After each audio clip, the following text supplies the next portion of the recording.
एक चांगली सेवा देण्याचा सातत्याने प्रयत्न करतो. मग इथे धार्मिक वातावरण निर्माण कसं होईल, त्याचबरोबर या भागातील नागरिकांना व्यसनापासून लांब कसं जाता येईल, धार्मिक वातावरण होत असताना परिवाराबद्दल कशी आपल्या अपेक्षा निर्माण केल्या जाईल, हे सगळं आई महालक्ष्मीच्या चरणी आम्ही ज्या ठिकाणी सेवा करतो.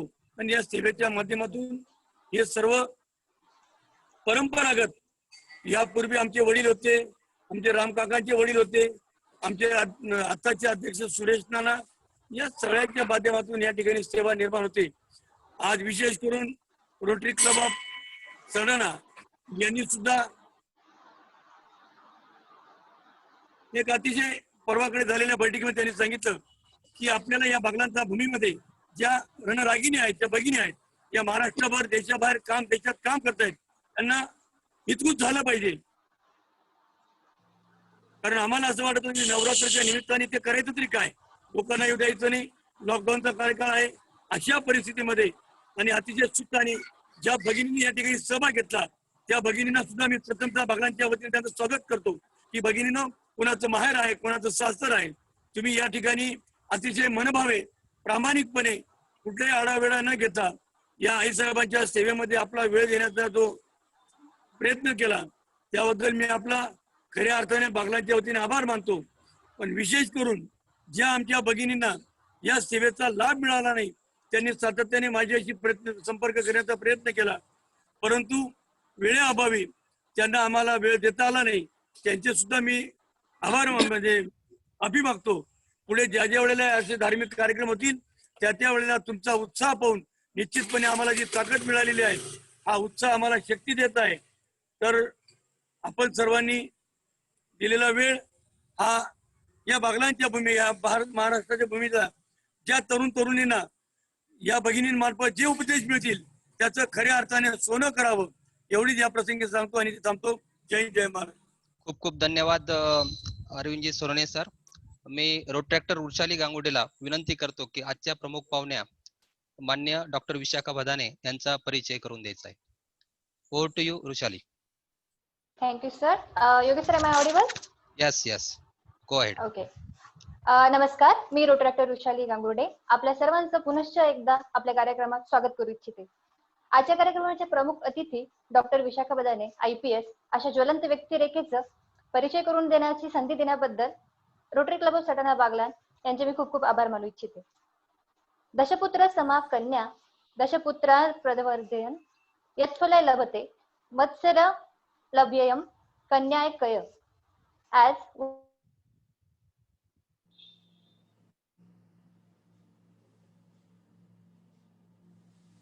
one daughter is equal to 10 by getting one daughter alone.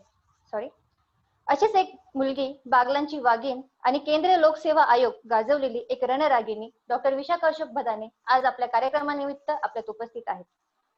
बागलांच्या भूमीला नेहमीच कर्तबगार व बुद्धिमान लेकींचा वारसा लाभला आहे. त्यातीलच एक कन्यारत्न यांचं उदाहरण 2018च्या केंद्रीय लोकसेवा आयोग अर्थात UPSCच्या परीक्षेत यश मिळून डॉक्टर विशाखा या IPS झाल्या आणि 2 वर्षाच्या खडतर प्रशिक्षणानंतर हरिद्वार येथे अतिरिक्त पोलीस अधीक्षक या पदावर सध्या त्या कार्यरत आहेत. डॉक्टर विशाखा यांच्या जीवन रेखेवर प्रकाशझोत टाकताना मला सांगावेसे वाटते, कठोर परिश्रम, दुर्दम्य इच्छाशक्ती, जिद्द आणि आत्मविश्वास या सर्वांचं एकत्रित उदाहरण कदाचितच आपल्याला दुसरीकडे कुठे बघायला मिळेल. वडील मराठा विद्याप्रसारक समाज संस्थेमध्ये चतुर्थ श्रेणी कर्मचारी म्हणून काम करत होते, तर घरात 2 मोठ्या बहिणी व भाऊ असं कुटुंब होतं.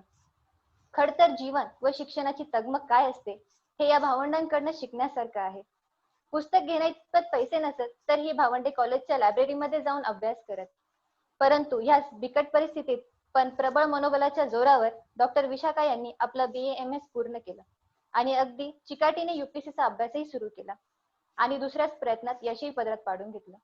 अशा व्यक्तिमत्वाचं कौतुक करावं तेवढं कमीच आहे. इनफॅक्ट मी तर म्हणेल, जेव्हा यांचं प्रत्यक्षात दर्शन झालं तेव्हा ब्युटी विथ ब्रेन काय असतं हे मला समजलं. स्तुतिसुमनांचा वर्षाव हा होतच राहील, परंतु वेळेचं बंधन असल्या कारणे आपण वळूयात डॉक्टर विशाखा बदाने IPS यांच्याकडे. थँक्यू.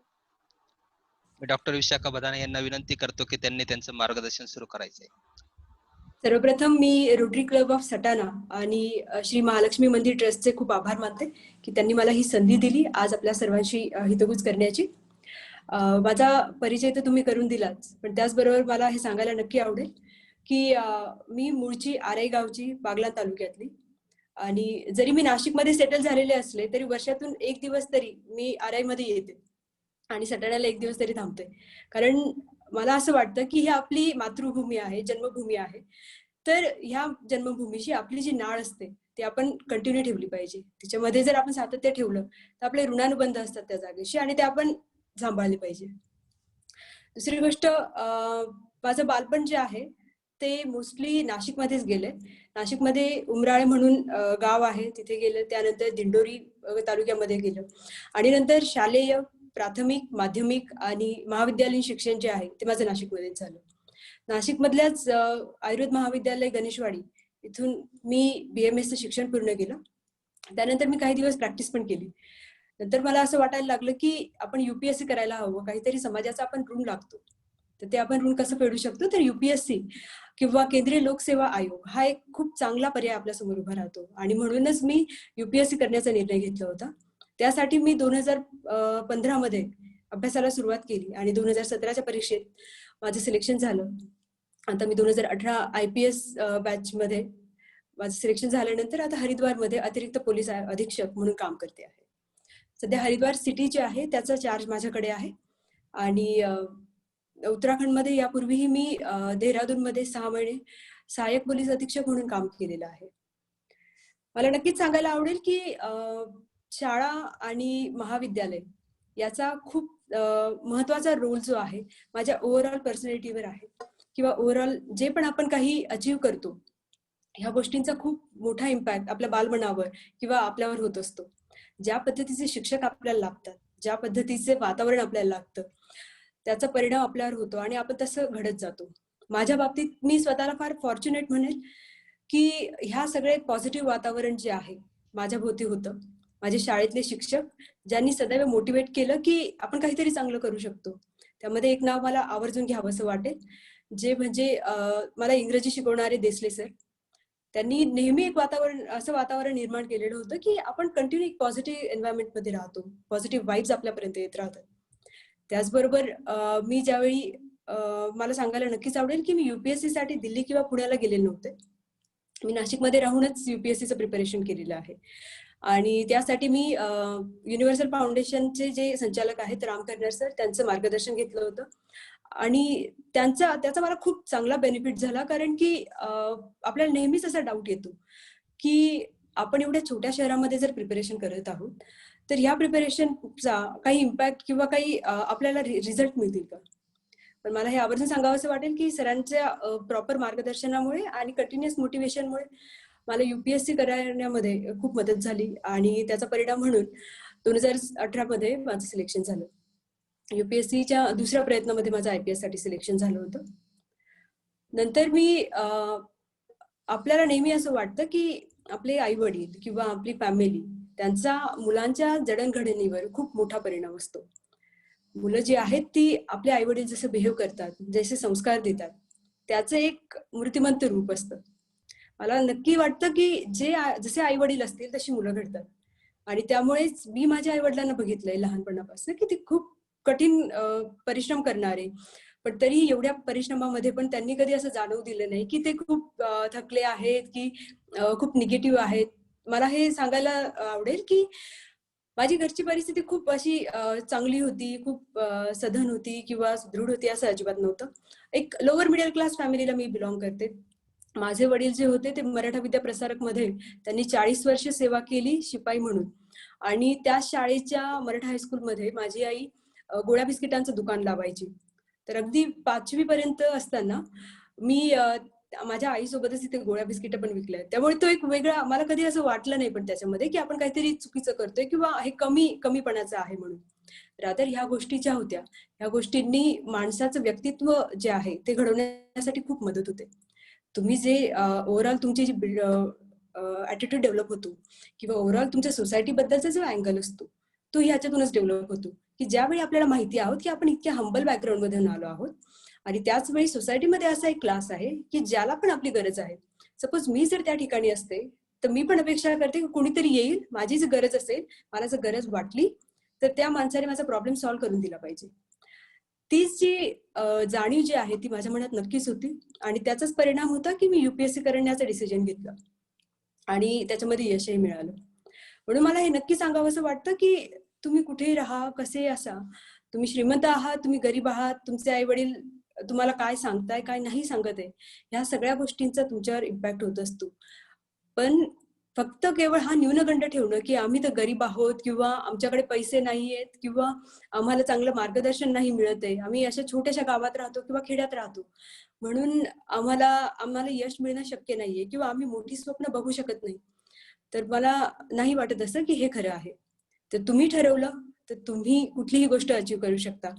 त्यासाठी फक्त एकच गोष्ट करावी लागते आणि ती म्हणजे तुमचा स्वतःवर खूप विश्वास असायला हवा. तुम्हाला हे अगदी ठासून तुम्ही सांगायला हवं की नाही, मी हे करते आहे किंवा मी हे करतो आहे आणि ते कसं योग्य आहे आणि त्याचा मला कसा बेनिफिट होणार आहे. तुमच्याकडे याचं आन्सर तर असायलाच हवं की तुम्ही जे करताय ते तुम्ही योग्य करताय. हां, पण ॲट द सेम टाईम तुम्हाला हे कुणाला एक्सप्लेन करण्याची पण गरज नाहीये, की तुम्ही हे का करताय. पण त्याचबरोबर तुम्ही तुमच्या घरच्यांना, तुमचे आई-वडील, तुमचे भाऊ-बहीण यांना तुमच्या यांच्याशी तुमचं बोलणं किंवा यांच्याशी तुम्ही नेहमी तुमची शेअरिंग जी आहे थॉट्सची, ती करायला हवी. मला असं वाटतं, की जर तुम्हाला काहीही करायचं असेल, कुठलाही डिसिजन घ्यायचा असेल, तर तो डिसिजन सुरू होतो आपण एक तर स्वतः डिसिजन घेतो आणि त्यानंतर आयदर आपण तो आपल्या घरच्यांसोबत शेअर करतो किंवा फ्रेंड्ससोबत शेअर करतो किंवा असे कोणी असतील व्यक्ती की ज्यांचा आपल्याला खूप इम्पॅक्ट असतो. तर मला वाटतं की त्यातल्या त्यात सगळ्यात जास्त महत्त्वाचा जो निर्णय दिला जातो किंवा जो काही डिसिजन सांगितला जातो, तर त्याच्यामध्ये आपल्या आई-वडिलांचा रोल हा फार मोठा असतो. कारण त्यांनी अगदी तुम्हाला लहानपणापासून बघितलंय की तुम्ही कसे आहात, तुम्ही कुठल्या गोष्टीमध्ये कम्फर्टेबल आहात. तुम्हाला काय कशाने तुम्हाला त्रास होतो, कशाने नाही होत, तुम्ही कशाने खुश होता. त्यामुळे तुम्ही तुमचे डिसिजन जे त्यांच्याबरोबर शेअर केले, त्यांना ह्या गोष्टींची जाणीव करून दिली की तुम्ही काय करत आहात आणि त्याचा इम्पॅक्ट काय असेल. तर ते नक्कीच तुमच्या प्रत्येक गोष्टीमध्ये तुम्हाला सपोर्ट करतील. आपल्याला बऱ्याचदा असं वाटतं की आपण काही डिसिजन घेतो त्यामध्ये पेरेंट्स म्हणतात की हे नको करू, हे नको करू किंवा कधीतरी सांगत असतात. पण त्या सांगण्यामागे पण फार मोठी तपश्चर्या असते. ते सांगण्यामागे पण त्यांचा खूप मोठा अनुभव असतो. तो अनुभव जो आहे, आपण अगदी 20 वर्षाचे असताना जो अनुभव येत नाही, त्यांनी तो 20 वर्षाचा त्यांचा हा खूप प्रबळ अनुभव असतो आणि ते 20 वर्ष आपल्या अनुभवामध्ये आपल्याशी ते ज्यावेळी शेअर करतात, त्यावेळी आपला अनुभव हा दुगणा होत असतो. त्यामुळे मला नक्की वाटतं, की आपण आपले आई-वडील जे असतात, त्यांच्यावर अगदी आपण डोळे बंद करून विश्वास ठेवायला हवा, की त्यांनी सांगितलेली गोष्ट किती तंतोतंत खरी आहे. आणि माझ्या बाबतीत म्हणाल तर मी अगदी ती गोष्ट मनापासून फॉलो केलेली आहे, की परिस्थिती येते, कधी चांगली असेल, कधी वाईट असेल. कितीही वाईट परिस्थिती आली, तरी आपण आपल्या ध्येयापासून कधीही विचलित नाही व्हायचं. स्वतःवर जर तुमचा प्रचंड विश्वास असेल आणि आई-वडिलांचा तुमच्यावर विश्वास असेल, त्यांना हे माहिती आहे, की तुम्ही जे काही करता आहात ते योग्य करताय. तर ते तुम्हाला कधीही कुठल्याही गोष्टीसाठी कधीही अडवणार पण नाही. रादर ते तुम्हाला मोटिव्हेट करतील. ते तुम्हाला प्रोत्साहन देतील, की तुम्ही अजून ह्या गोष्टी करा. माझ्या बाबतीत ही गोष्ट मला सांगायला आवडेल, की शाळेमध्ये असतानाच न्यूजपेपर आम्ही माझे पप्पा शाळेमध्ये होते, त्यामुळे शाळेत नेहमी जाणं-येणं व्हायचं. संडेला पण जायचो आम्ही शाळेमध्ये. आणि त्यामुळे तिथे जी काही न्यूजपेपर असायची शाळेमध्ये आलेली, ती सगळीच्या सगळी न्यूजपेपर आम्ही लहानपणी वाचायचो. प्लस लायब्ररी असायची, ती लायब्ररी जी आहे, ते 7वी-8वी मध्येच आम्ही एन्सायक्लोपीडिया वाचायला सुरुवात केलेली होती. त्यामुळे एक खूप ज्ञानाचा सोर्स जो आहे, हा खूप अर्ली एजमध्ये अवेलेबल झाला. कधी-कधी आपण तक्रार करतो, की अ, हे जे आहे आम्हाला ही गोष्ट मिळाली नाही, ती गोष्ट मिळाली नाही. पण मला असं वाटतं, की आपल्याला जे काही मिळतं, त्याच्यामध्ये आपण जर समाधान मानून जर त्याच्यावर ॲक्शन घेत राहिली, काही ना काही आपण आउटपुट देत राहिलो, तर ते त्याच्यासारखी सुंदर गोष्ट दुसरी कोणतीही नाहीये. यू-पी-एस-सीचं डिसिजन घेतल्यानंतर ही शाश्वती तर कुणालाच नव्हती, की काय असेल परिणाम आणि तो किती लवकर असेल. कारण यू-पी-एस-सी बद्दल मोस्टली असं म्हटलं जातं, की ही खूप अनप्रेडिक्टेबल एक्झाम आहे. त्यामध्ये तुम्ही नाही सांगू शकत, की तुमचं यावर्षी सिलेक्शन होईल, पुढच्या वर्षी होईल आणि त्यामुळे थोडासा मनामध्ये डाऊट तर होताच. पण ज्यावेळी मी ही गोष्ट माझ्या भावासोबत शेअर केली आणि माझ्या वडिलांसोबत शेअर केली, तर त्यांनी मला खूप मोटिवेट केलं की नाही, हा विचार करणं की होईल की नाही, रादर यापेक्षा आपण कसे एफर्ट्स देतोय आणि आपले एफर्ट्स किती सत्कारी लागतील याच्यावर फक्त विश्वास ठेव. त्यामुळे जर तुम्हाला असं वाटत असेल, स्वतःवर जर डाऊट घ्यायचा त्यांनी मला कधी संधी दिली नाही.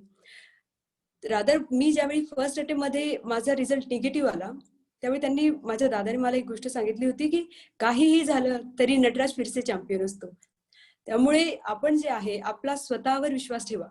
कितीही काही झालं, फक्त तुमच्या मनामध्ये ना एक ज्वलंत अशी डिझायर असायला हवी, किलर्स ॲटिट्यूड हवा की मला हे मिळवायचंय, मला हे करायचंय. काहीही झालं तरी मी स्वतःला अगदी झोकून देऊन काम करेन. मग फक्त हे अभ्यासासाठी नाहीये. तुम्ही कुठलंही काम करत असाल, आपण शेतात काम करतो, ते काम जर आपण खूप मनापासून केलं, ते काम जर अगदी मन लावून केलं, तल्लीन होऊन केलं, तर त्याच्यामध्येही आपल्याला खूप भरघोस यश मिळतं. आणि मग यश हे जे आहे, हे काही तुमच्या फक्त अभ्यासावर डिपेंड नाहीये. कुठलंही क्षेत्र असू द्या, गायन असू द्या, वादन असू द्या, किंवा कुठलंही क्षेत्र असू द्या, इव्हन शेती असू द्या, व्यवसाय असू द्या, या सगळ्या क्षेत्रामध्ये आपले आपले सक्सेसचे पॅरामीटर्स आहेत. पण सक्सेस हे फक्त एक दिसतं ते सक्सेस नाहीये. सक्सेस हे तुमचं स्वतःचं आहे. तुम्ही ते रोज एन्जॉय करायला हवं. तुम्ही रोज खूप चेअरफुल असायला हवं, आनंदी असायला हवं की हो आज मी हे केलंय. आपल्या कामाबद्दल तुम्ही अगदी कृतज्ञ असायला हवं की मी जे केलं आहे ते काम किती चांगलं होतं किंवा त्याचं आउटपुट किती चांगलं होतं. सकाळी पण आपण ज्यावेळी उठतो त्यावेळी हा विचार करून आपण उठलो की मी आजचा दिवस अशा पद्धतीने घालवणार आहे, आज खूप चेअरफुल वेने किंवा एन्थुझियास्टिक राहून जर मी हे काम करणार आहे, तर मी तुम्हाला अगदी खात्रीपूर्वक सांगते की तुम्हाला दिवसाच्या अंती ना तुम्हाला अगदी जाणवेल की ही गोष्ट किती खरी आहे की ज्यावेळी तुम्ही सकाळपासून संध्याकाळपर्यंत चेअरफुल असतात, त्यावेळी तुम्हाला ना तर दिवसभर काम केल्याचा थकवा असतो, नाही तुम्हाला मरगळ असते. रादर तुम्ही अजून काम करू शकता आणि ते सॅटिस्फॅक्शन जे आहे, त्या सॅटिस्फॅक्शनला जे आहे मी थँक्स म्हणते, त्यालाच मी म्हणते सक्सेस. हे सक्सेस आहे. आपण फक्त फर्स्ट रँक येणं किंवा सेकंड रँक येणं किंवा तुम्ही ही एक्झाम टॉप करणं, ती एक्झाम टॉप करणं याला सक्सेस नाही म्हणत. प्रत्येकासाठी ते पॅरामीटर्स वेगळे आहेत. आपला रोजचा दिवस आनंददायी असतो, रोजचा दिवस आपण आपल्याला हवा तसा व्यतीत करतो, आपल्या घरच्यांसोबत घालवतो, त्यांना वेळ देतो, याला पण सक्सेस म्हणतात. आणि त्यामुळे सगळ्यांनी ही जी डेफिनेशन आहे की काय असतं सक्सेस, तर ही नक्कीच फॉलो करावी असं मला वाटतं. रादर मला हे सांगावं असं वाटेल अजून की तुम्ही जे काम करता तुमचं, ते काम जे आहे रोजचं काम तुम्ही सेलिब्रेट करा, ते शेअर करा की तुम्ही ते किती चांगल्या वेने केलंय, किती पॉझिटिव्ह राहून केलंय. तुमच्यातला जो आनंद आहे, तुमची जी ऊर्जा आहे, ती सगळीकडे जी आहे ती स्प्रेड होते, रेडिएट होते आणि त्या रेडिएशनचा परिणाम असा होतो की तुम्हाला अजून काम करण्याची ऊर्जा मिळते. त्यामुळे ही जी गोष्ट आहे की खूप काम केलंय, 15-16 तास काम करून तुम्ही थकले असाल आणि तर ज्यावेळी तुम्ही खूप चेअरफुल राहून काम करता, तर तुम्हाला हा थकवा जो आहे तो अजिबात जाणवत नाही. दुसरी गोष्ट मला ही नक्की सांगावीशी वाटते की ज्यावेळी युपीएससीचं प्रिपरेशन करत होतो त्यावेळी 15 ते 16 तास अभ्यास करण्याची सवय असते आणि सुरुवातीला वाटतं की आपण हे कसं करू, पण तरी आपल्याला का तर आपण त्या ध्येयासाठी वेडे झालेलो असतो. ते ध्येय अचीव्ह करण्यासाठी आपण सगळ्या गोष्टी पणाला लावतो. त्यावेळी आपल्याला हे जाणवत नाही की आपण एवढा वेळ अभ्यास करतोय, कारण का तर आपल्याला ते अचीव्ह करायचं असतं, ते आपलं ध्येय असतं. सेम वेने सिलेक्शन झाल्यानंतरही मला त्या गोष्टीचा खूप बेनिफिट असा झालाय की जी अभ्यास करण्याची सवय आधी लागलेली होती, ज्यावेळी आता काम करताना डेली 15 ते 16 तास काम करावं लागतं, त्यावेळी देखील तुम्हाला कुठेही थकवा जाणवत नाही, कुठेही वाटत नाही की आपण एवढं काम केले. रादर एक सॅटिस्फॅक्शन असतं की आपण जे आहे, जे कॉमन मॅन आहे त्याच्या कामात येतोय, त्याच्या मदतीला येतोय. तर मी शेवटी तुम्हा सगळ्यांना हेच सांगेल की स्वतःवर प्रचंड विश्वास ठेवा. प्रत्येकामध्ये अतिशय असं भरभरून असं पोटेन्शियल असतं. ते पोटेन्शियल जे आहे आपण फक्त यूज करायचं असतं. माझ्या बाबतीत झालं तर मी माझी फॅमिली, माझे वडील, माझी आई, माझे ताई, दादा, राम सर यांना याचं नक्कीच क्रेडिट देईल की त्यांच्यामुळे मी जे हे आहे यश आहे हे संपादन करू शकले आणि स्वतःवर विश्वास ठेवून काम करणं जे आहे ते अजूनही माझं चालू आहे. शेवटी मी सांगेल की पालकांनाही माझं असं निवेदन असेल की आपण देखील मुलांना रादर प्रत्येक वेळी ऍडवाइस करण्यापेक्षा आपण त्यांना गाईड केलेलं कधीही चांगलं. की एका सर्टन एज नंतर मुलांना असं वाटतं की प्रत्येक वेळी काय आहे असं सांगताय, हे करू नको, ते करू नको. रादर त्यांना हा ऍडवाइस देण्यापेक्षा आपण त्यांना गाईड करूयात. त्यांना चुका करू द्या, चुका करतील त्यावेळी त्यातून ते शिकतील. ते स्वतः ज्यावेळी शिकतील त्यावेळी ती त्यांची लर्निंग असेल आणि ती लर्निंग जी आहे ती त्यांना शेवटपर्यंत पुरेल. त्यामुळे सगळे जे आहेत त्या सगळ्यांनी ह्या गोष्टीवर नक्की विश्वास ठेवायला हवा की आपण जे आहोत आपल्यामध्ये सगळ्या गोष्टी असतात, आपण फक्त स्वतःवर विश्वास ठेवायचा असतो. मला आता इथे एक प्रश्न आलाय की व्हॉट इज फेल्युअर. तर मी नक्की सांगेल की फेल्युअर हे देखील व्यक्ती सापेक्ष असतं, म्हणजे प्रत्येक व्यक्तीपर्यंत ते भिन्न असेल. कुणासाठी मला जर विचाराल तर मला नाही वाटत की कुठली गोष्ट फेल झाली, रादर ती माझी लर्निंग होती. प्रत्येक कुठल्याही लर्निंगची पहिली पायरी ही फेल्युअर असते. मग कुणी त्याला फेल्युअर समजून तिथे स्टॉप करतं, तर कुणी जे आहे त्या फेल्युअर मधून काहीतरी लेसन घेतं आणि मग पुढे वाटचाल करतं. तर माझ्या दृष्टीने फेल्युअर असं काहीच नसतं. प्रत्येक गोष्ट जी आहे ती आपल्या मान्यावर आहे, पण रादर दॅन त्या गोष्टीला फेल्युअर मानण्यापेक्षा ते एक पॉझिटिव्ह काहीतरी हिंट आहे किंवा पॉझिटिव्ह क्ल्यू आहे असं समजून जर आपण मानलं, त्याच्यातून आपण जर शिकलो, तर ती एक मोठी अचिव्हमेंट असते आणि लर्निंग असते. त्याचा फायदा आपल्यालाही होतो, आपल्या आजूबाजूच्या लोकांनाही होतो. प्लस एक गोष्ट नेहमी लक्षात ठेवायला हवी की आपण जे आहोत, आपण कोणत्या लोकांमध्ये राहतो, कशा लोकांमध्ये राहतो, याच्यावरून आपल्याला ओळखलं जातं. त्यामुळे आपली संगत जी आहे ही नेहमी अशी हवी की एक पॉझिटिव्ह वातावरण, एक हेल्दी असं चीअरफुल वातावरण जे आहे ते आपल्या आजूबाजूला हवं. संस्कार तर आपले आईवडील खूप चांगले करतात आपल्यावर, पण कधी कधी असं होतं की आपण एक निगेटिव्ह एन्व्हायरमेंट मध्ये चाललं जातो आणि त्याच्यामध्ये गुरफटून जातो. तर या गोष्टीचा नेहमी विश्वास ठेवा आणि नेहमी प्रयत्न करा की ज्या वातावरणात आपण आहोत त्या वातावरणामध्ये पॉझिटिव्हिटी शोधण्याचा प्रयत्न करायला हवा. दुसरा एक प्रश्न आहे की how to stay motivated. Motivation जे आहे हे सेल्फ मोटिवेशन असतं. मोटिवेशन नेहमी स्वतःतून येतं. मी तुम्हाला थोडंसं मोटिवेट करेल, तुम्ही 2 दिवसासाठी मोटिवेट व्हाल, परंतु त्यानंतर 2 दिवसानंतर तुमची जी बॅटरी असते किंवा ते मोटिवेशन असतं ते विझून जातं. ते पेटवण्यासाठी तुम्हाला जर परत तिसऱ्या माणसाची जर गरज पडणार असेल तर ते मोटिवेशन नाहीये, ते फक्त एक स्पार्क होता जो आता विझून गेलेला आहे. तर तुम्हाला मोटिवेट राहण्यासाठी स्वतःवरच काम करावं लागेल. तुम्ही जे आहे स्वतःमध्ये कंटिन्यू विश्वास ठेवा, स्वतःवर पॉझिटिव्हिटी आणा, पॉझिटिव्ह बुक्स वाचा, पॉझिटिव्ह व्हिडिओज बघा, ज्याचा परिणाम जो आहे जेणेकरून तुम्ही सकाळी उठल्यानंतर तुम्हाला वाटलं पाहिजे की आजचा दिवस किती सुंदर आहे. आणि जर सकाळी उठल्यानंतर जर तुम्हाला हे वाटत नसेल तर कुठेतरी चुकतंय, काहीतरी आपण कमी आहोत किंवा काहीतरी कमी होते, हे आपल्या लक्षात यायला पाहिजे. त्यामुळे मोटिवेशन जे आहे हे सेल्फ मोटिवेशन असतं. मग तुम्ही एखादं गाणं ऐका, एखादी भजन ऐका, कीर्तन ऐका, काही लोकांना न्यूजपेपर वाचून मोटिवेशन मिळेल, काहींना पुस्तक वाचून मिळेल. तर हे जे आहेत मोटिवेशन जे आहे ते सेल्फ मोटिवेशन असतं, जे तुम्ही कुठल्याही गोष्टीतून घेऊ शकता. अगदी तुम्ही सकाळी उठल्यानंतर बाहेर गेलात आणि बघितलं की खूप सुंदर असं सूर्योदय होतोय, तर तो सूर्योदय जो आहे तो देखील आपल्याला एक चैतन्य देतो. त्या चैतन्यातून पण आपण प्रेरणा घ्यायला हवी आणि त्यातून काम करायला हवं असं मला वाटतं. कन्सिस्टन्सीच्या बद्दल जर म्हणाल तर ती एक लॉंग प्रोसेस आहे. कुठल्याही गोष्टीवर आपल्याला सुरुवातीला सवय नसते हे करण्याची, की आपण अभ्यासाच्या बाबतीतच घेतलं तर सपोज आपण खूप अर्धा तास अभ्यास करत असू तर आपल्याला बोर व्हायला लागतं. आणि एक जनरल ट्रेंड असा असतो की लोकांना वाटतं की ज्यांचं सिलेक्शन झालेलं आहे किंवा कोणी असं मोठ्या पदावर आहेत त्यांना कधीच अभ्यास करताना बोर झालं नाही किंवा त्यांना कधी कंटाळा आला नाही. पण हे अगदी खोटं आहे, कारण की अभ्यास करताना सगळ्यांनाच बोर होतं, सगळ्यांनाच कंटाळा आलेला असतो. प्रत्येकाला वाटतं की आता थोडासा बाजूला ठेवून देऊ आणि आपण काहीतरी दुसरं काम करू किंवा रिलॅक्स होऊ किंवा दुसरा काही टाइमपास करू. पण त्या ह्याच्यामध्ये फक्त एकच डिफरन्स असतो की ज्याला बोर झालेलं असतं, जो त्या पदावर पोहोचलेला असतो त्याला बोर झालेला असताना तो अजून काही मिनिट जे आहे किंवा काही क्षण जे आहे त्याच्यावर वेळ घालवतो आणि तो त्याच्यातून सक्सेसफुल होतो. रादर तो ती कन्सिस्टन्सी डेव्हलप होते. आणि ज्याला बोर होतो आणि तो तिथेच थांबतो, मग त्याच्यामध्ये ती जी कन्सिस्टन्सी आहे ती लॅक करते. त्यामुळे कन्सिस्टन्सी जर वाढवायची असेल तर ज्या मिनिटाला तुम्हाला तिथे बोर झालंय असं डिसाईड करा ना की 5 मिनिट अजून काम करू. चला ह्या पॉइंटला मला बोर झालंय, 5 मिनिट अजून आपण काम करू. तर नक्कीच जे आहे आपली कन्सिस्टन्सी जी आहे ती डेव्हलप होईल. प्लस परसिस्टन्स जे आहे की सातत्य राखणं, चिकाटी राखणं, ते जे आहे ते फार गरजेचं आहे तुम्हाला कुठलंही यश मिळवण्यासाठी.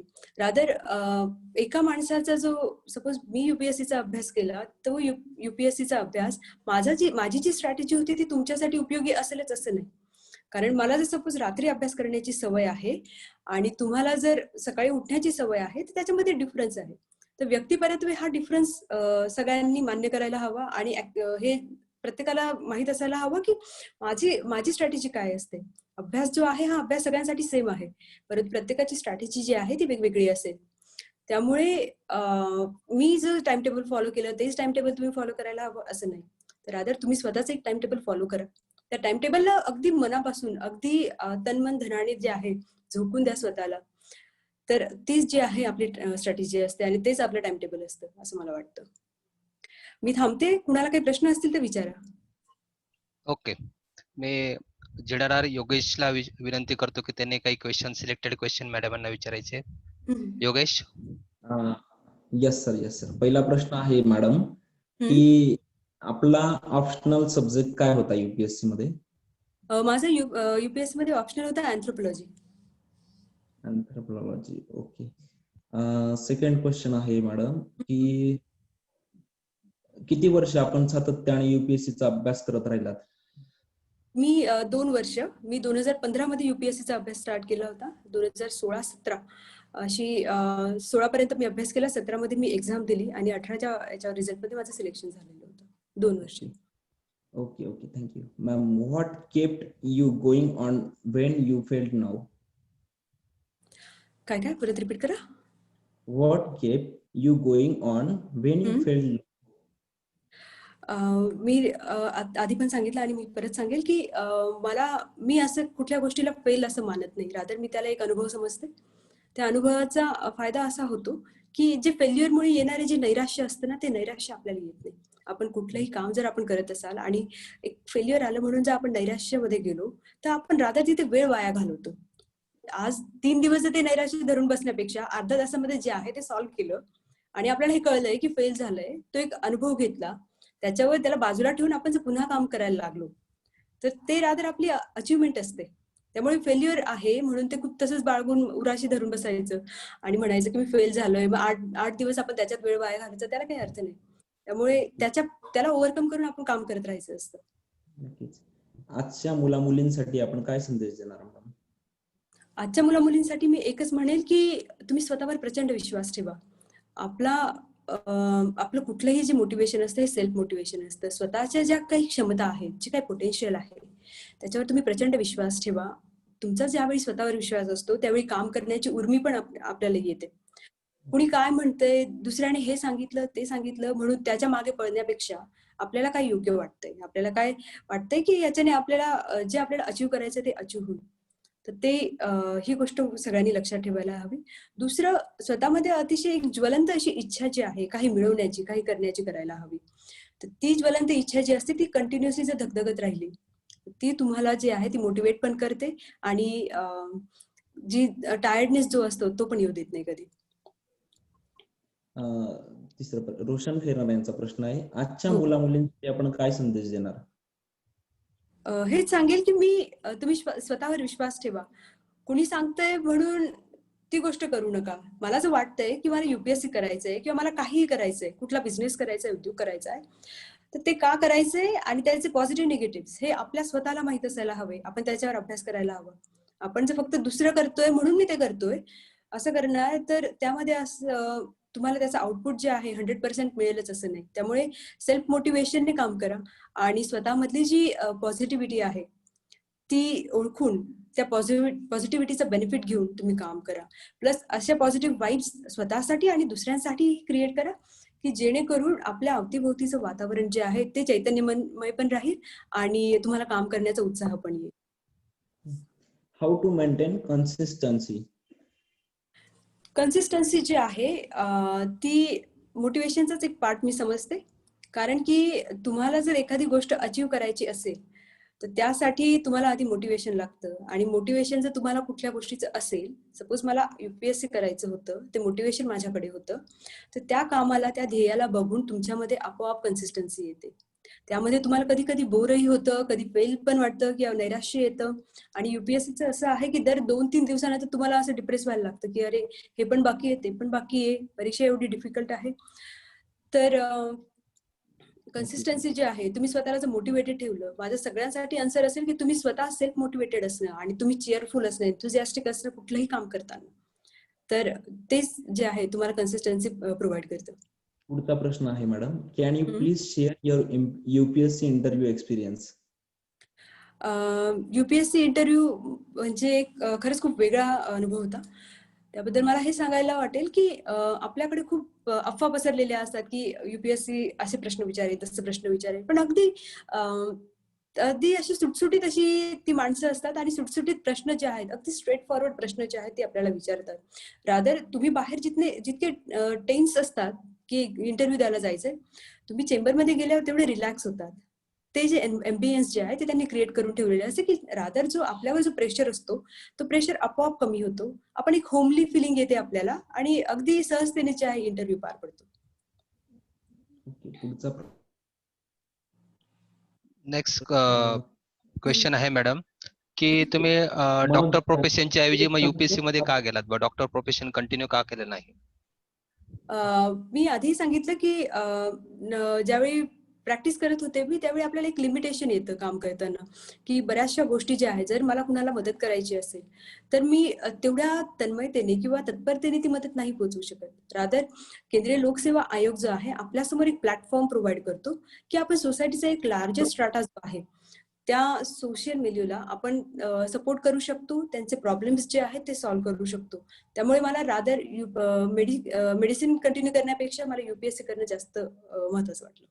ओके, एक क्वेश्चन असा आहे मॅडम, की विदाउट एनी कोचिंग क्लासेस आपण युपीएससी करू शकतो का, क्रॅक करू शकतो का विदाउट कोचिंग हो, क्लासेस? नक्की. कारण मी यापूर्वीच सांगितलं की मी नाशिकमध्ये राहुणे सरांचं मार्गदर्शन घेतलं होतं आणि त्यामुळे आपल्या मनामध्ये जी भीती असते ना, ही भीतीच आपल्याला खात असते की आपण इथे राहून करतोय, जसं नाशिकमध्ये राहून करतोय किंवा गावात राहून करतोय, मग माझं सिलेक्शन नाही होणार. तर हे आपल्या मनाचे एक्सक्युजेस असतात की हे फक्त दिल्लीच गेलो आणि फक्त पुणेच गेलो म्हणूनच आपलं सिलेक्शन होईल. तर विदाऊट कोचिंग पण तुमचं सिलेक्शन नक्की होऊ शकतं. फक्त तुमचं काम करण्याची तयारी असायला हवी.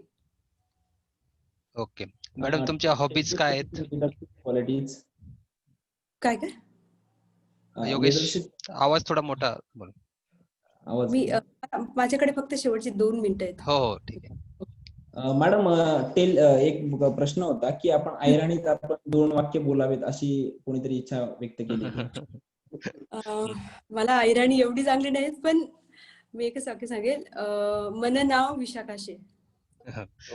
वाव, खूप खूप धन्यवाद मॅडम. मी थँक्यू. रोटरीयन उमेश सोनी यांना विनंती करतो की वोट ऑफ थँक्स त्यांनी द्यायचे. Over to you Umesh Soni. नमस्कार. Rotary club of Satana Baglan आणि महालक्ष्मी देवस्थान ट्रस्ट यांच्या संयुक्तपणे आयोजित केलेल्या या कार्यक्रमात आज आपल्या प्रमुख अतिथी माननीय डॉक्टर विशाखा बधाने मॅडम या आमच्या विनंतीवरून येथे झूम मीटिंगच्या माध्यमातून उपस्थित राहिल्या आणि सर्व उपस्थितांना उत्कृष्ट असे प्रबोधनपर मार्गदर्शन केले. याबद्दल मी माननीय डॉक्टर विशाखा मॅडम यांचे आभार मानतो. माननीय डॉक्टर विशाखा मॅडम यांचे विचार आजच्या नवीन व तरुण विद्यार्थ्यांना नक्कीच प्रेरणादायी ठरेल असे मी मानतो. आई महालक्ष्मीच्या आरतीची आणि दर्शनाची सोय सर्व भाविकांना करून दिल्याबद्दल महालक्ष्मी देवस्थान ट्रस्टचे अध्यक्ष व सर्व ट्रस्टी यांचे मी आभार मानतो. या कार्यक्रमासाठी उपस्थित असलेल्या शहर व जिल्ह्यातील सर्व सन्मान्य नागरिकांचेही मी क्लबच्या वतीने आभार मानतो. तसेच विविध रोटरी क्लबचे सर्व पदाधिकारी व सदस्य, सर्व रोटरी ट्रस्टचे व इनोव्हेट क्लबचे पदाधिकारी व सदस्य सुद्धा आज उपस्थित आहेत. त्यांनाही मी मनापासून धन्यवाद देतो. यानंतर पुढील सूचना अध्यक्ष योगेश आर्य सर करतील. पुनश्च एकदा सर्वांचे आभार. खूप खूप धन्यवाद मॅडम. आणि तुम्ही तुमच्या व्यस्त कार्यक्रमातून आम्हाला हा वेळ दिला, बागलाणकरांसाठी वेळ दिला. मी सर्व बागलाणकरांतर्फे तुमचे खूप खूप धन्यवाद मानतो आणि आजचा कार्यक्रम संपला असं जाहीर करतो. Thank you madam. मी पण तुमचे फार आभार व्यक्त करते. बरोबरच मला 2 गोष्टी शेअर कराव्याशा वाटतात की ही महामारी जी आहे ही सध्या अगदी जोराशोरात चालू आहे. तर सगळ्यांनी मास्कचा यूज करा आणि सोशल डिस्टन्सिंगचे जे पण नॉर्म्स आहेत ते फॉलो करा. हे आपल्यासाठी, आपल्या परिवारासाठी आणि आपल्या देशासाठी जे आहे फार महत्वाचं आहे. सगळे हे फॉलो करतील असं मला वाटतं आणि मी ही अपेक्षा पण करते. शेवटी पुन्हा एकदा खूप खूप धन्यवाद तुमचे, तुम्ही मला आमंत्रित केलं याबद्दल. थँक्यू. धन्यवाद. Thank you madam. आणि पुन्हा एकदा विनंती करतो की जेव्हा महाराष्ट्रात याल तर सटाणा या आणि आमचा फिजिकली रोटरी करता कार्यक्रम तुम्ही घ्या आणि सर्व विद्यार्थ्यांना मार्गदर्शन करा. खूप खूप धन्यवाद and good evening all. Okay, good night. Good evening. Thank you madam. Thank you ma'am. Thank you very much. आजच्या कार्यक्रमात सर्व सामील झालेले मी सर्वांना अनम्यूट केलेलं आहे.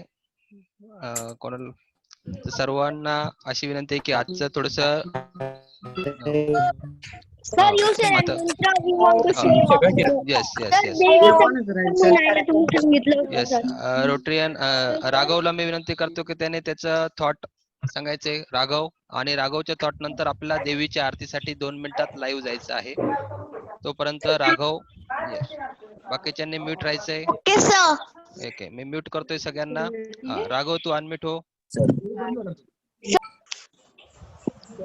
सर मला देवीचा मंत्र म्हणायचा आहे तो म्हणून. येस येस सर्वमंगल्य मांगल्ये शिवे सर्वार्थ साधिके शरण्ये त्र्यंबके गौरी नारायणी नमोस्तुते. Thank you sir. Okay, within 2 minutes मध्ये आपण देवीची आरती लाईव्ह बघणार आहोत. सर्वांनी वेट करायचे तोपर्यंत. Okay sir. Okay sir.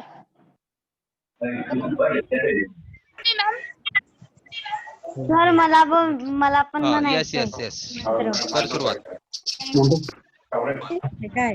जयंती मंडला काली भद्रकाली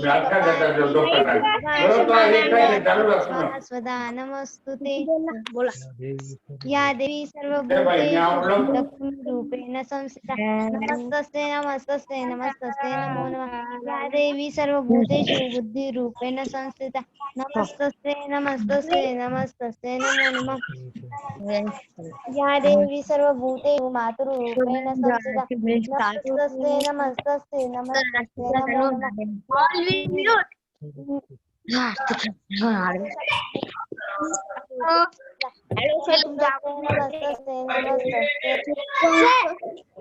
सर मुझे भी एक कहना है.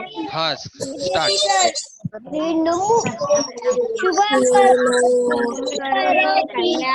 वन बाय वन मी सगळ्यांना म्यूट करतोय पहिले, आणि हँड रेस करायचा, नंतर मग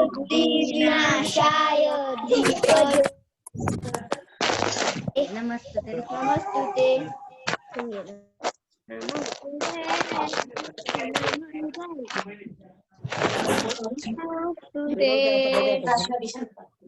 शिवमकरसी कल्याण संपदा. हॅलो सर मला पुढचं नाही आहे. ओके.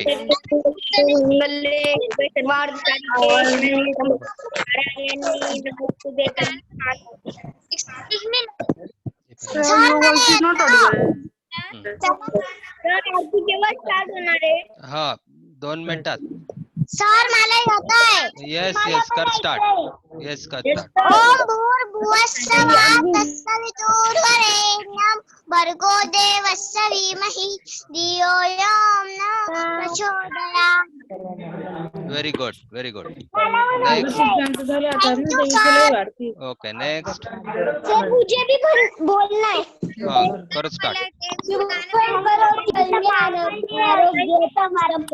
शरण्ये त्र्यंबके गौरी नारायणी नमस्तुते. One by one. Competition yes yes. Sir competition नाही आहे. हा, हॅलो येस. सर मी बोलू. हा, येस येस, बोल. नाहीये का. बाकीच्यांनी शिवे म्यूट सर्वार्थ व्हायचंय. साधिके शरण्ये त्र्यंबके गौरी नारायणी नमस्तुते. Thank you sir. Very good. Next. Sir मला देवीचं गाणं म्हणायचंय. Yes, Madhuri, start. अमृतकार. सर्वमंगली. सर तुम्ही आता कॉम्पिटिशन नाही घेणार आहे. येतो का तुला? म्हणायचंय का सांग ना. राघव, हा, स्टार्ट. देवीचे गाणे हा, म्हणत येस आहे. येस, स्टार्ट पटकन. लाल लाल लुगडानी व माय तू हिरवा पदरानी व माय तू हिरवा पदरानी नथनी कडानी सोयरा समयना हाऊस मैना मननी सोयरा हाऊस मैना मनानी लाल लाल लुगडानी व माय तू हिरवा पदरानी गमाय तू हिरवा पदरानी हातोन्या वाटल्या गडानी सोयरा हाऊस महिना मनावी